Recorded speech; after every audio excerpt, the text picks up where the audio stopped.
Fort Brown was attacked on April 24th, 1846. War is declared between the United States and Mexico by May 13th, 1846. And so now the battle is on.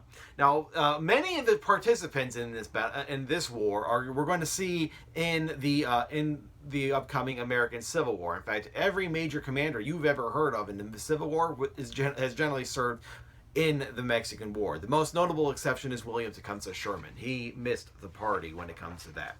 But nonetheless, one of the ways, even though we have a war going on, one of the ways that Polk is trying to resolve the crisis is by making another deal. In fact, he will find the former dictator of Mexico, Antonio Lopez de Santa Anna, and he's in Cuba at the time, and he says, you know what, if we free you from exile, would you be willing to sell us California and New Mexico for $30 million? Santa Anna says, sure, you can, send me back to Mexico and I'll negotiate that deal. Well, the deal backfires. The Santa Anna goes back to Mexico, and what does he do? Promptly gets himself declared the Supreme Commander and the President of the Mexican Republic, and builds an army and marches it against the United States. Now, as a result of this, the U.S. commanding general, Zachary Taylor, is going to blunder. What is he going to do? He's going to ask for an 8-week armistice. But what's the problem with this? Generals don't ask for armistices.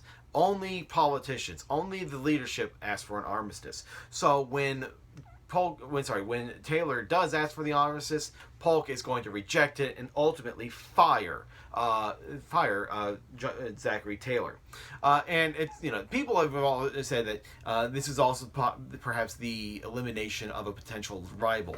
You see, Taylor was a Whig and a potential political rival for Polk, and basically what he, the Machiavellian side would say that Polk is getting rid of a popular general because he knows that he could possibly challenge him when it comes to the presidency in 1848, excuse me.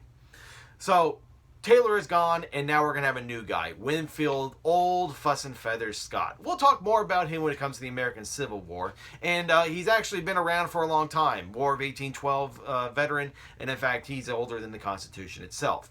And what does Scott do? Well, he's basically going to have a massive campaign against Mexico City. He's going to sail down and make an amphibious assault on Veracruz, which is due east of Mexico City. There, he's going to cut off his supplies. A young officer that's watching this is going to be a man named Ulysses S. Grant, and you're going to see him do that exact same thing. He's going to cut off supplies when in Mississippi, when he crosses the Mississippi to try to take Vicksburg. But nonetheless, Scott, despite the fact that he's outnumbered 3-1, is able to attack Mexico City, and in a series of 4 battles is able to win. The war is effectively over. The United States and the Mexican governments sit down and negotiate a settlement known as the Treaty of Guadalupe Hidalgo. And basically it says a few things. First of all, the territory between the Nueces and the Rio Grande is certainly going to be the United States. Mexico agrees that the border region is going to be the Rio Grande. Mexico is also going to cede control of New Mexico, California, and this includes Utah, Arizona, and Nevada, for $13 million. The United States is also going to grant citizenship rights to any Mexicans living in these new territories. The United States basically gets all this territory for a bargain price, even less than half than what they were willing to spend. But the United States does lose 13,000 lives, mostly from disease like measles and dysentery. We're never really going to see a war that has more combat deaths than disease deaths until World War I.